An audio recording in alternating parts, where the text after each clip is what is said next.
Hello, everyone, and welcome to Debate the News True Crime Edition. I'm Joseph Labasco, joined by my co host Adrian Barker, and today we're examining the tragic and mysterious deaths of twin brothers Qaadir Malik Lewis and Naazir Rahim Lewis. On March 8th, 2025, these 19-year-olds from Lawrenceville, Georgia, were found shot dead atop Bell Mountain in Hiawassee, Georgia, 90 miles from home. The Georgia Bureau of Investigation has called it a murder-suicide, but the brothers' family insists that it's impossible, citing their inseparable bond and bright ambitions. This case raises haunting questions about what really happened on that remote mountain. Before we begin, Adrian and I want to share an important disclaimer. The information we present today is sourced from publicly available materials, media reports, and family statements.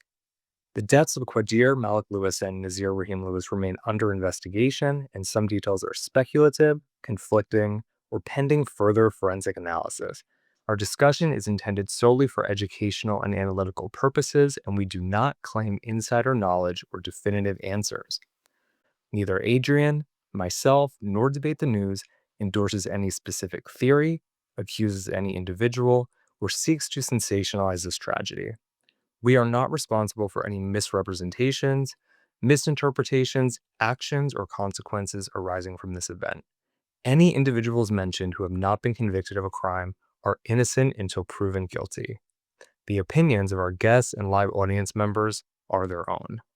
If you have information about the tragic deaths of Qaadir and Naazir Lewis, please contact the Georgia Bureau of Investigation tip line at 1-800-597-8477 or the Towns County Sheriff Office tip line at 706-896-3697. Welcome, everyone. I'm Adrian. I'm honored to unpack this case with you all. Qaadir and Naazir, they were talented, driven young men with dreams of launching a clothing line and making their deaths all the more devastating. Joseph will cover the brothers' background and the events leading up to March 8th of 2025, while I'll take you through the day of their deaths and the ongoing investigation. Qaadir Malik Lewis and Naazir Rahim Lewis were 19-year-old identical twin brothers born in 2005 in Lawrenceville, Georgia. They grew up in a close-knit family. The twins were ambitious and creative. They were active in their community. Their aunt told WXIA that the twins were well-loved and had no known enemies or conflicts that would explain their deaths. As far as we know, the twins had no known connection to Bell Mountain in Hiawassee. Early March 2025, the twins were living their usual lives in Lawrenceville with no reported signs of distress or unusual behavior. The twins booked a 7 a.m. flight from Atlanta to Boston on March 7th. However, authorities later confirmed that Qaadir and Naazir never boarded the flight. So at 11:05 a.m. on Saturday, March 8th, hikers discovered the bodies in Hiawassee, Georgia. Both brothers had gunshot wounds, and a preliminary investigation led the GBI to classify the deaths as a murder-suicide, with one brother believed to have shot the other before taking his own life. There were no weapons, no other immediate evidence. There was no suicide note, leaving the murder-suicide conclusion based primarily on the gunshot wounds and the scene analysis. The GBI announced that autopsies were complete on March 16th, but the official medical examiner's ruling was pending additional forensic tests, delaying a final determination of cause and manners of death. March 17th and 18th, the media coverage intensified, with outlets like People, Fox News, reporting the family's rejection of the murder-suicide theory. And on March 19th, a related controversy emerged when Scott Curlin, a 42-year-old volunteer firefighter with Towns Country Fire Rescue, was charged with misdemeanor obstruction for allegedly taking and publicly sharing photos of the crime scene. The GBI confirmed that Curlin, present at the scene as a first responder, shared the photos, which reached a small group of Towns County high school students via private chat. We are all glad that he was fired from the fire department on March 14th for violating protocol. The investigation remains active, but the lack of the final medical examiner's ruling is keeping the case open. Joseph and I will now lead a discussion to explore your theories and unpack what happened to these young men. And again, if you're listening, we are on Chatter Social. You can find the app and download it, and it's chattersocial.io if you want to learn more. We'd love to have you here. So, Joseph, first thing I guess is the murder suicide theory. Does the evidence as we know it support the GBI's preliminary murder suicide conclusion? Let's talk about it. Yeah, so I think that, the details on this case are kind of under wraps. They're still waiting on some additional test results to come in. They're not releasing everything to the public. The GBI is stating that they believe this was a murder suicide. So to me, that tells me there must be some more information that they have that would lead them to believe that. But to me, based on everything we know, it's quite perplexing. I mean, you have two 19-year-olds found 90 miles from their home on this mountaintop where they have seemingly no connection to, dead of murder suicide, allegedly. So I think it's possible that there's foul play. How did they get there? Why were they there? What do you think, Adrian? I think that they were taken and brought up there. That gap 90 miles away makes me feel like someone else was involved. Two, you're in Georgia. And is this making the local papers? Can we get a little sense of what's happening in your backyard? Well, I haven't seen anything lately. When it first happened, it was all over the news. This was in North Georgia in the mountain area, so it wasn't that close to Atlanta. But yeah, lately I haven't seen anything. I don't know if I heard y'all talk about the volunteer firefighter that was arrested. That got there and took pictures, and then he kind of distributed the pictures. Did you talk about that part? We did, but we'd like to go a little deeper in that. What do you know? Anything else on that? I really don't know the details on how that happened, but the whole case just been really, really weird. I don't know why they even was up on the mountains. I mean, they still considering it a suicide, but a lot of people thinking foul play was involved. I know his family was saying that at one point. So, I mean, I just don't know. I don't have a lot of details. It's been kind of quiet lately, and yeah, that's all I got. Sometimes when things don't make sense, we should just accept that. This doesn't make sense. I mean, it doesn't make sense for so many reasons and from so many angles. And let me just go ahead and wake it up, if you don't mind, Adrian. Do you mind if I wake it up a little bit? Can I just say what we're all thinking? Wake it up. Okay. Like, was this a lynching, right? I mean, this is the question that we're all asking. We know we're all asking it. No one said it, but we're asking. So I just want to remind everyone about another case that happened that was weird, and they've actually had to reopen this investigation. So there was in North Carolina, I don't know if you guys remember this, there was a 21-year-old truck driver, and he was in Henderson, North Carolina. And if you're familiar with that, that's right outside of Asheville, in the western part of North Carolina. And on September 11th, guys, all right, September 11th, keep that in mind, he was found dead with a rope around his neck, leaning against a tree, okay, near where his truck was parked after a delivery to a Walmart distribution center, okay? Just think about that. Rope around his neck, leaning against a tree. He's literally just passing through as a truck driver. And I mean, they're saying that he was shown buying the rope and all this kind of stuff. And then he was later found dead, and his body was in a seated position, not hanging, and there was no noose or knot, according to the sheriff. So the family disputed that, and they were saying that there was no sign of foul play, but the federal investigation is now suspecting foul play or possible hate crime. So now it has been investigated. But at the time, it was like, oh, he just did this to himself, and that's that. So when we get back to this particular case, this doesn't make any sense. It just doesn't make any sense. Why would these twins, they're on their way to Boston. They have no familiarity with this mountain. They're not hikers, okay? They had no reason to even be there. Everybody say they're deeply close. There's no evidence that they had any kind of beef or problems or anything of that nature to even suggest that this is going to happen. And so then the next question is that is this organized? Is there some kind of police involvement? Is there some kind of cover up? Because that's the only thing that makes sense. But Adrian, I don't know if you've heard any utterings or if there's any more information. I don't think so. But one of the questions is any kind of cell phone records that shows like their cell phone being pinged like from tower to tower as they traversed to this mountain. Were there any surveillance footage from the roads that were leading up to this mountain? Is there any kind of evidence that they were going to be in this area? Did they stop and you buy something, anything? And is there any other kind of forensic analysis that was done? Because from my understanding, they still didn't even announce, like, was a gun even found or where or whatever the case may be.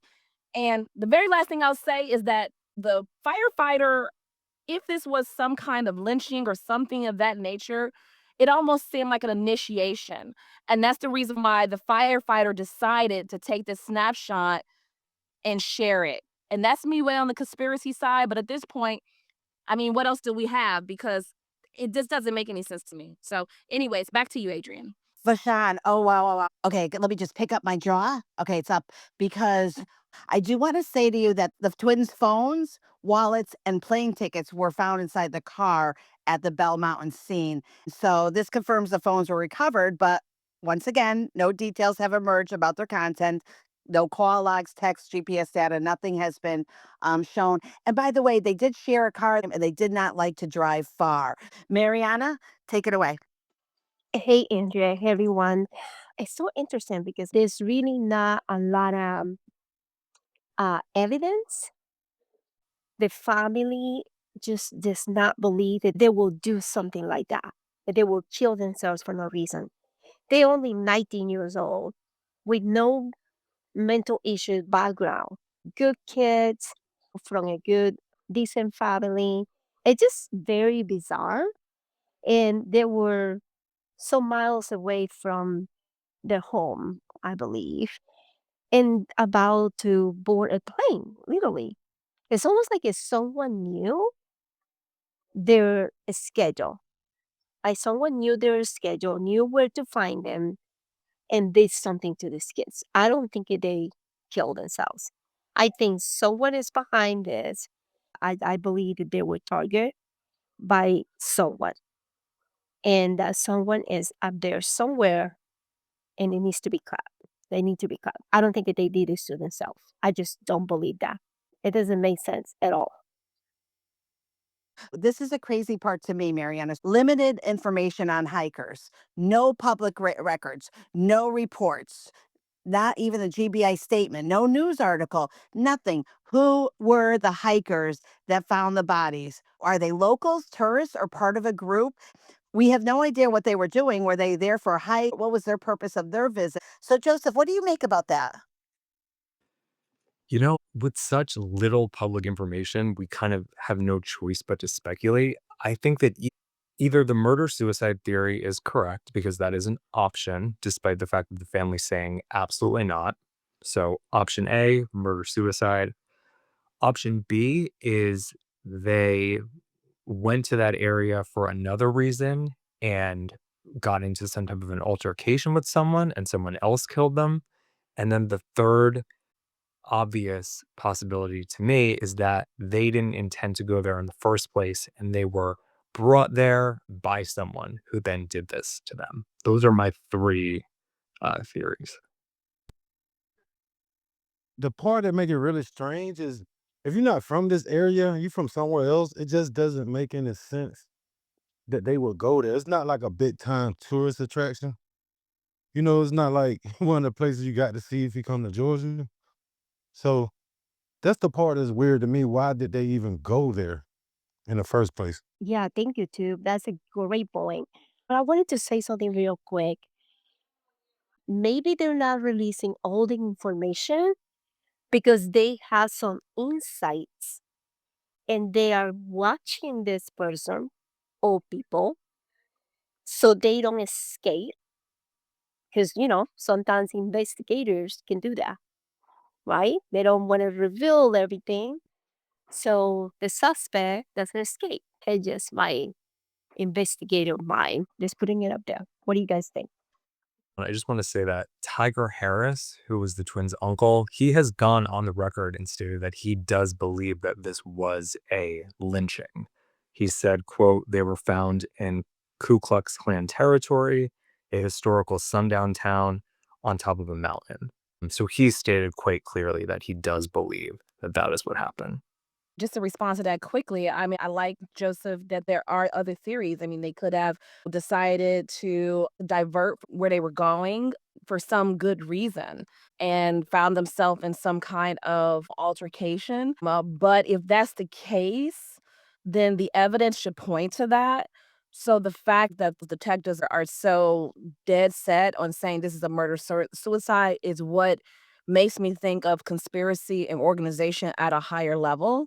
And just so that we are clear, in this day and age, these things do still happen. We know the existence of hate groups, and we cannot assume, just like any other organized crime groups, especially ones based in hate, that they don't do things like this. It's just that it would show up differently in this day and age versus 100 years ago. But this just doesn't make any sense at all. One of them would have had to talk the other into going hiking when they don't even hike, to go hiking in the area where it doesn't make any sense to do that, to divert from their original plans with the intention of going there with a gun to unalive the other and then kill oneself. Could it be possible? It just doesn't make sense. And then just really quickly, again, I just want to illustrate how we say conspiracy, but there are several recent examples, and I just wanna give another example of something that didn't make sense, and they're still investigating. So I don't know if you guys remember the 17-year-old named Kendrick Johnson that attended a high school in Valdosta, Georgia, and he was found rolled up into a mat, and they declared his death an accident, okay? And what they're saying is that he was reaching for a shoe and then somehow died from positional asphyxiation. Of course, his family was like, absolutely not. There was surveillance footage that showed him walking towards the mat, but that was it. Well, guess what, guys?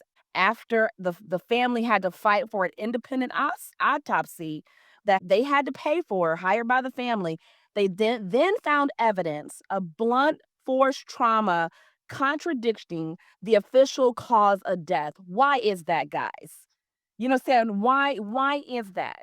So these kind of things do happen, and you do have corruption at the highest level of our police departments, and if they're involved, whether it's not intentionally or intentionally, these things, are possible. Now, to land the firefighter, he's a voluntary firefighter. I'm not suggesting that he had anything to do with it. What I am saying is that if there was a massive cover up, there could be a reason why he shared a picture. More than likely, he has nothing to do with it. More than likely, he's just a doofus. Okay. Let me just be clear of that. More than likely, he's just an absolute idiot, right? With no sense of values or morality or anything of that nature to think that this was something to do. But if it was organized and there's conspiracy at the higher level, yes, this could be an initiation ritual, because when you have these kinds of hate groups, organized crime, they do things to kind of indoctrinate you, to kind of make you official. And that is always a possibility why some of these things happen. They happen all the time. We're just unfortunately not aware of them. Back to you, Adrian.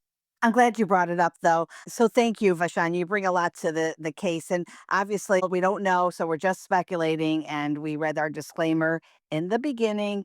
I do want to just say that Hiawassee, Georgia, is small, so there's 981 residents. 94.2% are white, 0.4% black per the 2020 census. And yes, there is historical KKK presence in Georgia, dating all the way back to like 1868. And then also the sundown town reputation. So that's really good information to know and very sad information to know. Okay, Joseph, we're coming to the end. Yeah, guys, we're gonna have to close out, but thank you everyone for your input. This is a horrible, horrible case. and we will do an update on it when we do get some more information for sure. Hey guys, it's Joseph, and I have an update on the Lewis brothers case. We originally recorded this episode in late April of 2025. It is now mid-August of 2025. The GBI has released a press release regarding their updated findings on the case. I'm going to read that to you guys directly. The GBI has concluded the investigation into the deaths of Qaadir Malik Lewis and Naazir Rahim Lewis. Based on the results of the medical examiner's autopsy and other investigative findings, their deaths have been ruled suicide. GBI agents have met with the Lewis family and shared these findings. Cellular location data has established a timeline of their location from their home in Gwinnett County to Bell Mountain. In the video that corresponds to those locations, the Lewis brothers are seen alone. Only one brother, Naazir, went to the airport on March 7, 2025. He never caught the flight and returned home. Records show Naazir is the only person that had an airline ticket. Records show Naazir purchased ammunition used in the gun. The ammunition was delivered to his home on March 5, 2025. Internet history from their phones showed searches for how to load a gun, suicide rates in 2024, and other related searches. Forensic evidence showed that the Lewis brothers fired the gun they believe was used. The comprehensive investigation indicates the injuries causing their deaths were self-inflicted. As for where the family stands, according to reports, the Lewis family rejected the suicide findings. They're calling it a cover-up, and they are pushing for release of the full case file and an independent investigation. In an unrelated but kind of eerie piece of news, on July 19, 2025, 38-year-old Fat Tan Bui was found dead in his van in the Bell Mountain parking lot. The GBI says no foul play is suspected, an autopsy has been ordered, and the investigation is ongoing. It's not tied to the twins case in any way, but it is the third body found on Bell Mountain this year. So if there are any more meaningful updates on this case, we will bring those to you, but for now, that is all we have. So thank you all for joining us for this episode of Debate the News True Crime Edition. The deaths of Qaadir and Naazir are obviously a heartbreaking tragedy. From their dreams of opening their own business together to the mystery of Bell Mountain, we're reminded that behind every case are real people and a family seeking justice. So our sincere condolences to the Lewis family. And over to you, Adrian. Absolutely, Joseph. Huge thank you to our audience. Let me thank Vashan. Thank you so much. You added so much for tonight. Mariana, the same for you. Two, thank you so much for speaking up. We're going to keep Qaadir and Naazir's memory alive by supporting their family's call for answers. And again, if you have any information, please contact the Georgia Bureau of Investigation tip line at 1-800-597-8477 or the Towns County Sheriff's Office tip line at 706-896-3697. We hope you'll join us next time for another true crime deep dive. Until then, my chatter friends and those that are listening to us, stay curious, stay compassionate, and keep seeking the truth. Good night, everyone.